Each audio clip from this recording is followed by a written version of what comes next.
Hello friends, good morning. चलिए आज हम फिर अपने चैनल पे हाजिर हैं एक नए टॉपिक के साथ। आज हम लोगों का टॉपिक है इसके पहले वाले वीडियो जो लोग नहीं देखे होंगे उसमें प्रकाश संश्लेषण की परिभाषा वगैरह बताए हैं।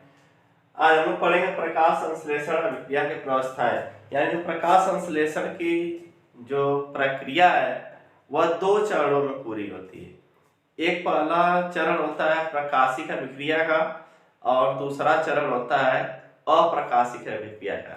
यानी जो प्रकाश संश्लेषण की जो रासायनिक प्रक्रिया है वह दो स्टेप में, कुछ स्टेप प्रकाश की उपस्थिति में पूरे होते हैं और कुछ स्टेप्स के लिए प्रकाश की आवश्यकता नहीं होती है।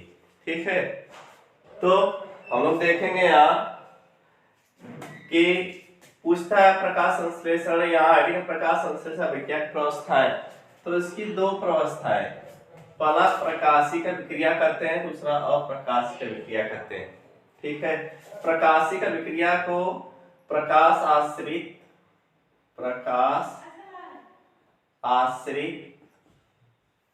प्रवस्था भी कहते हैं।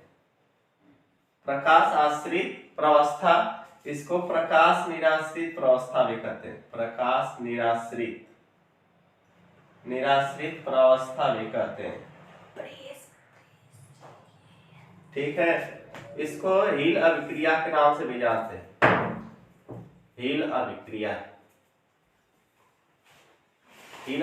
के नाम से भी जानते हैं। इसको प्रकाशहीन अभिक्रिया के नाम से भी जानते हैं। प्रकाशहीन अभिक्रिया के नाम से भी जानते हैं। एक कई नाम है। आज हम लोग खास करके प्रकाशिक, इस वीडियो में हम लोग प्रकाशिक अभिक्रिया या प्रकाश आश्रित प्रवस्था या हील अभिक्रिया के नाम से जो जानते हैं, आज हम लोग इस अभिक्रिया को पढ़ेंगे।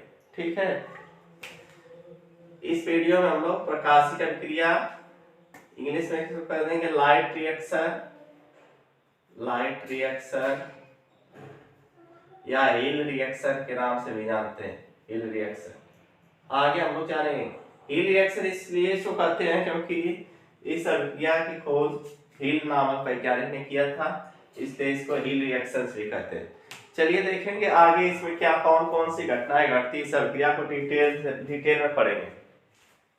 चलिए आगे देखते हैं। प्रकाशिक अभिक्रिया लाइट रिएक्शन या हील रिएक्शन या लाइट डिपेंडेंट रिएक्शन, यह पहली अभिक्रिया है। इसका विस्तृत अध्ययन देखते हैं और देखेंगे इसमें कौन कौन सी घटनाएं घटती हैं। यानी सूर्य से जब प्रकाश आता है, हरी पत्ती पर पड़ता है, तो उसके बाद क्या क्या घटनाएं घटती हैं। तो यह अभिक्रिया हरित लवक में ग्रेना भाग में होती है। सबसे पहले जान लीजिए कि जो प्रकाश संश्लेषण की प्रक्रिया होती है वह हरित लवक में होती है।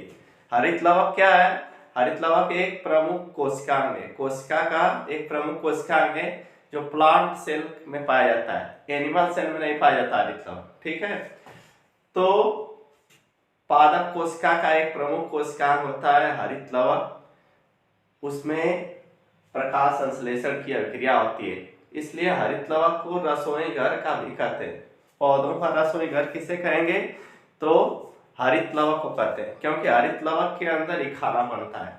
ये बात याद रखिएगा। इसको भी पूछता है कि पौधों का रसोई घर किसे कहते हैं, तो हरित लवक को। ठीक है, तो हरित लवक में दो भाग, ग्रेना और स्ट्रोमा। तो जो प्रकाशिक अभिक्रिया होती है यह हरित लवक के ग्रेना भाग में होती है और इसमें क्लोरोफिल के वर्णक पाए जाते हैं। किसमें? हरित लवक में क्लोरोफिल के वर्णक होते हैं और ग्रेना भाग में प्रकाश संश्लेषण की प्रकाशिक अभिक्रिया होती है। सूर्य के प्रकाश से क्लोरोफिल के इलेक्ट्रॉन उत्तेजित होते हैं। सबसे पहला स्टेप क्या होता है? जब सूर्य के प्रकाश पत्तियों पर पड़ता है तो उससे क्या होते हैं? क्लोरोफिल के वर्णक जो होते हैं वह उत्तेजित हो जाते हैं। सूर्य के प्रकाश से क्लोरोफिल के इलेक्ट्रॉन जो होते हैं, क्लोरोफिल वर्णक के जो इलेक्ट्रॉन होता है वह उत्तेजित होकर अपनी कक्षा छोड़ देता है। ठीक है, अपनी कक्षा छोड़ देता है तथा ऊर्जा मुक्त करता है।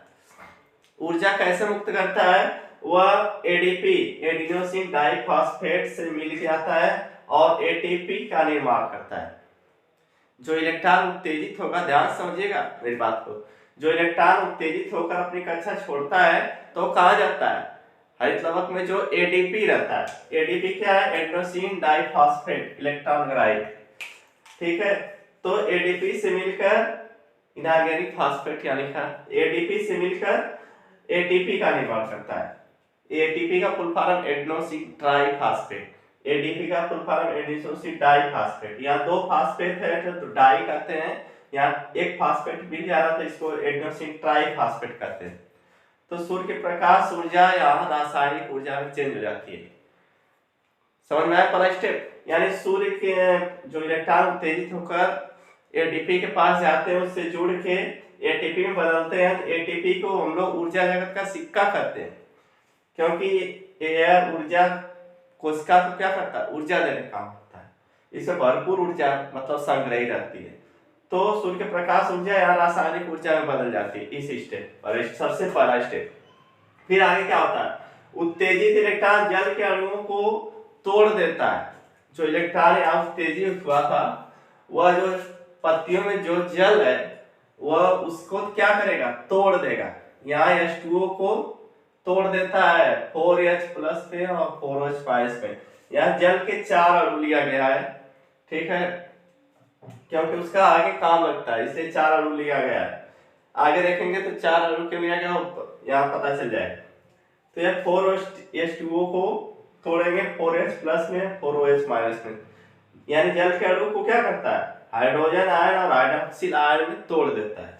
कौन, उत्तेजित इलेक्ट्रॉन जो है वह जल के अणु को विघटित कर देगा, तोड़ देगा H प्लस और OH माइनस में।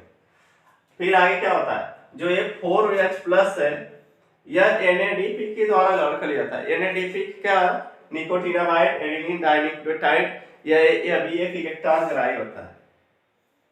यह क्या है, इलेक्ट्रॉन ग्राही है। पूरा नाम नहीं पूछता, निकोटिनामाइड एडेनिन डाइन्यूक्लियोटाइड, इसका नाम नोट कर लीजिए आप लोग। जो H प्लस है 4H प्लस, यह NADP के द्वारा ग्रहण कर लिया जाता है और NADPH2 में बदल दिया जाता है इसको, ठीक है। यह तीसरे स्टेप में इलेक्ट्रॉन उत्तेजित होकर अपनी कक्षा छोड़ के आएगा एडीपी के पास, एटीपी में बदल जाएगा। फिर इलेक्ट्रॉन क्या करेगा, H2O को तोड़ देगा H प्लस और OH माइनस पे। फिर जो 4H प्लस है वह इलेक्ट्रॉन ग्राही NADP के द्वारा ग्रहण करके 2NADPH2 में बदल दिया जाएगा।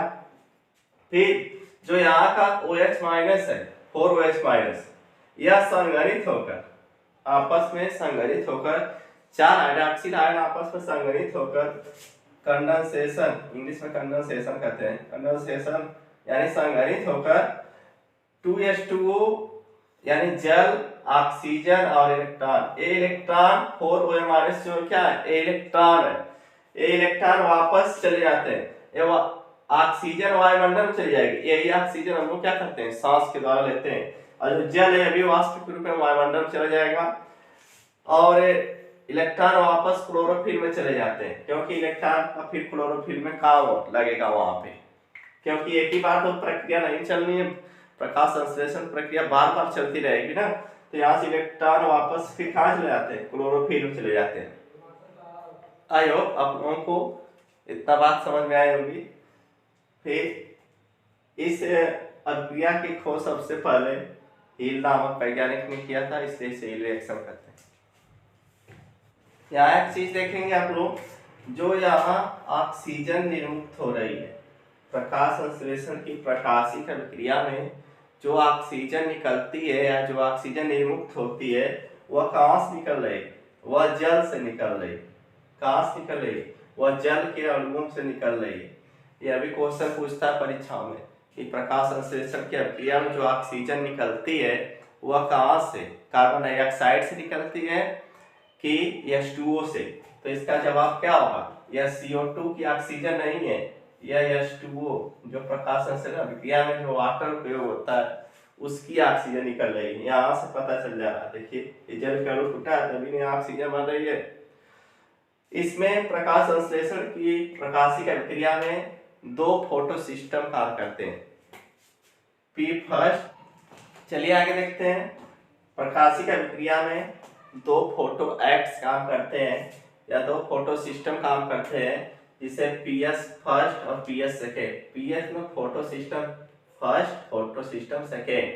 फोटो सिस्टम फर्स्ट में 700, P700 सेंटर में होता है। एक क्लोरोफिल का वर्णक है P700 और इसमें P680 होता है। क्लोरोफिल का क्लोरोफिल ए का वर्णक होता है P700 और P680। ये क्लोरोफिल अणु जो है, क्लोरोफिल ए बी सी इस तरह क्लोरोफिल के प्रकार होते हैं। तो क्लोरोफिल ए का वर्णक होता है P700 और P680। यह प्रकाश की 700 मिली माइक्रोन तरंगदैर्घ्य को अवशोषित करने का काम करता है। यह प्रकाश की 680 मिली माइक्रोन तरंगदैर्घ्य को अवशोषित करने का काम करता है, इसलिए इसका नाम P700 है, इसलिए इसका नाम P680। ये दोनों वर्णक काम करते हैं इस अभिक्रिया में। चलिए मिलते हैं नेक्स्ट वीडियो में, तब तक के लिए धन्यवाद। अगली वीडियो हम लोग देखेंगे प्रकाश संश्लेषण की अप्रकाशिक अभिक्रिया, इसी तरह 60 में।